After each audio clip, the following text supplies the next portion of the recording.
नमस्कार मित्रांनो. तर मागच्या भागात गणपतीला बेस कलर दिलेला आपण बघितला आणि जसं जसं चित्र पूर्ण होत होतं तसा तसा अंधार पडतच चाललेला होता. पण गणपती बाप्पा आणि काम पूर्ण होणार नाही असं होऊच शकत नाही.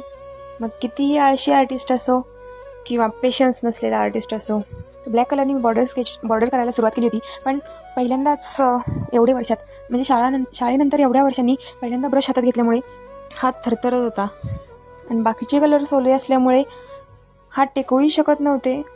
सो अधांतरी हाताने चित्र काढायला लागत होतं.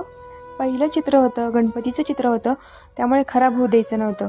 त्यामुळे अतिशय नाजूकपणे आणि सावकाश बॉर्डर करून घेत होते. जसजशी एक एक रेष कॅनव्हासवर उतरत होती तसतसं ते चित्र कुठल्या तरी चांगल्या रूपात बघायला मिळणारे याचा मला विश्वास होता. अंधार पडत होता आणि मला हे चित्र पूर्ण करायचे वेळ लागले होते. बॉर्डर काढून झाली होती, डोळ्यातलं ते तेज एक थोडंसं त्याच्यावर यायला लागलं होतं आणि आता राहिलं होतं बारीक बारीक डिटेलिंग. सो मी एक छोटासा 0 नंबरचा ब्रश यूज करायला सुरुवात केली आहे. जेवढे डिटेल काढायचे तेवढे डिटेल्स वाढतच चाललेले आहेत आणि एवढ्या कॉन्सन्ट्रेशनने मला वाटतं मी हे चित्र काढलं असेल. गणपतीचं मुकुट काढून झालं, बॅकग्राऊंड काढून झालं, गणपतीची ज्वेलरीसुद्धा काढून झाली.